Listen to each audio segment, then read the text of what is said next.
கர்த்தருடைய நாமம் பரிசுத்தப்படுவதாக.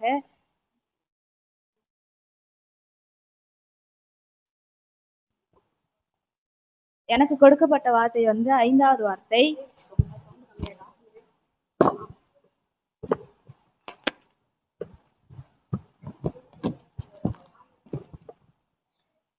ஐந்தாவது வார்த்தையா வந்து யோவான் சுவிசேஷம் 19ஆம் அதிகாரம் 28ஆம் வசனம்.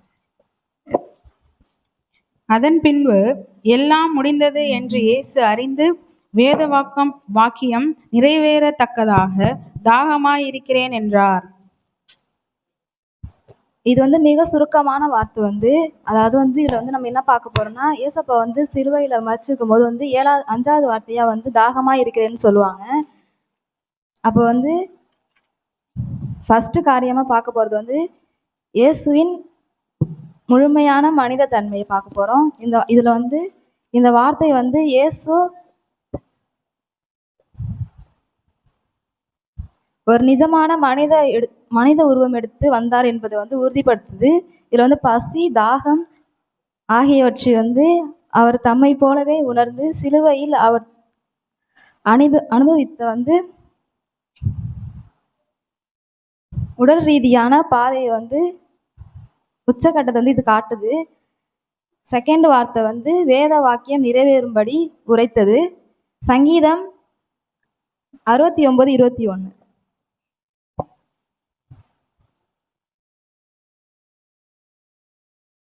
என் ஆகாரத்தில் கசப்பு கலந்து கொடுத்தார்கள், என் தாகத்துக்கு காடியை கொடுத்தார்கள். இந்த வார்த்தையில வந்து எனக்கு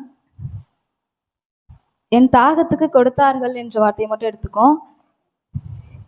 இது வந்து முன்னரே எழுதப்பட்டிருந்த வார்த்தை. தீர்க்க தரிசனம் வந்து நிறைவேறும் என்பதற்காகவே இயேசு வந்து இந்த தாகமா இருக்கிறேன் என்று கூறினார். தேவனுடைய வார்த்தை வந்து ஒருபோதும் தப்பாது என்று உணர்த்துகிறது. 3வது வார்த்தை ஆன்மீக தாகம். இது வெறும் தண்ணீருக்கான தாகம் மட்டுமல்ல, பாவத்தில் இருந்து அழிந்து போகும் மனித ஆத்மாக்களின் மீட்புக்காக அவர் கொண்ட ஆத்ம தாகம். ஒருபோதும் மனிதன்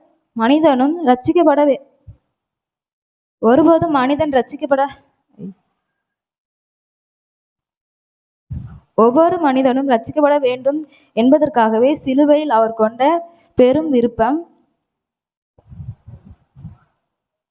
4வது பாயிண்டா பார்க்க போறது வந்து பிதாவின் சித்தத்தின் மீதான தாகம்.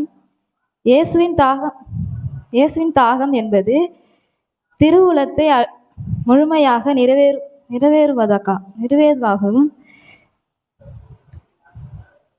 சிலுவை மரணத்தின் கடைசி சொட்டு ரத்தம் வரை அவர் பிதாவின் திட்டத்திற்கு தாகத்தோடு கீழ்ப்படிந்தார். 5வது பாயிண்டாக பார்க்க போறது வந்து நமக்கான தாகம் கொண்டவர். அவர் நித்திய ஜீவ ஊற்றை பருக வேண்டும் என்பதற்காக ஜீவ தண்ணீராகிய இயேசு சிலுவையில் தாகத்தை ஏற்றுக்கொண்டார்.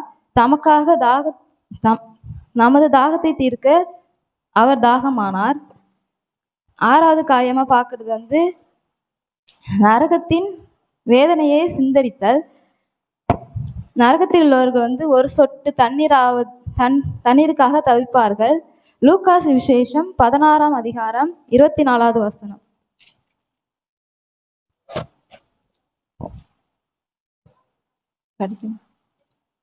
லூக்கா சுவிசேஷம் 16ஆம் அதிகாரம் 24ஆம் வசனம். அப்பொழுது அவன், தகப்பனாகிய ஆபிரகாமே, நீர் எனக்கு இறங்கி லாசரு தன் விரலின் நுனியை தண்ணீரில் தோய்த்து என் நாவை குளிர பண்ணும்படி அவனை அனுப்ப வேண்டும், இந்த அக்னி ஜுவாலையில் வேதனைப்படுகிறேன் என்று கூப்பிட்டான்.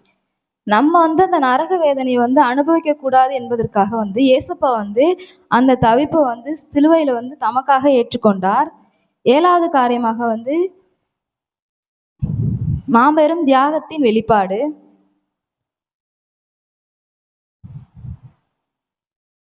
தாகமா இருந்தபோது இயேசுவுக்கு கொடுத்த கசப்பான காடி,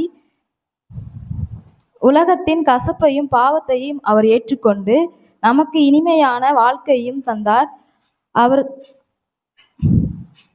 இது அவரின் மகிழ்ச்சியான தியாகத்தை அடையாளப்படுத்துகிறது. இப்போ வந்து இது மூலயமா வந்து நம்ம என்ன பார்க்குறோன்னா, ஏசப்பா வந்து ஆத்ம பாரத்தில் வந்து ரொம்ப தாகமாக இருந்திருக்காங்க. அதே போல் நம்மளும் வந்து ஆத்ம பாரம் குறித்த தாகம் வரணும். இப்போ வந்து நம்ம வந்து ஒரு இடத்துல ஸ்போர்ட்ஸ்லேயோ எதுலையோ கலந்துக்கிட்டோன்னா ஓடுவோம். அப்போ வந்து ஓடி போயிட்டு ஒரு இடத்துல உட்காருவோம். அதுமாரி உட்காந்துடாம நம்ம வந்து ஆத்துமாக்கள் வந்து ஆதாயம் செய்யக்கூடியவர்களாக வந்து மாறணும்.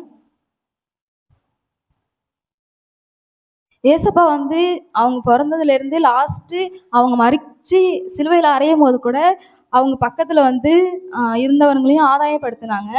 அதாவது ஏசப்பா மறிக்கும் போதும் கூட ஆத்துமாக்கள் ஆதாயம் குறித்து வந்து பேசியிருக்காங்க. அதனால வந்து நம்ம இருக்கும் போதும் இந்த உலகத்தில் வந்து எவ்வளோ தூரம் நம்ம போகிறோமோ அது வரையுமே ஆத்ம ஆதாயத்தை குறித்து நம்ம வந்து பாரத்தோடு இருக்கணும். அதுக்காக வந்து நம்ம குடும்பத்தில் உள்ளவங்க, நம்ம ஊரில் உள்ளவங்க எவ்வளோ பேர் வந்து ரட்சிக்கப்படாமல் இருக்காங்க. அவங்களுக்கு வந்து நம்ம வந்து பாரத்தோடு கண்ணீரோடு ஜெபிச்சா அவங்களும் ரட்சிக்கப்படுவாங்க. எத்தனையோ இப்போ வந்து ரீசெண்டாக பார்த்தோன்னா எத்தனையோ வாலிபர்கள் வந்து அந்த மது பழக்கத்துக்கெல்லாம் அடிமையாக இருக்காங்க. போதைப் பொருட்கள் எத்தனையோ போதைப் பொருட்கள் அடிமையாக இருக்காங்க. அவங்களெல்லாம் கொஞ்சம் நம்ம வந்து சிந்தித்து பார்த்து அவங்கள வந்து ரட்சிக்கப்படணுங்கிறது வந்து நம்ம ஜெபிக்கணும்.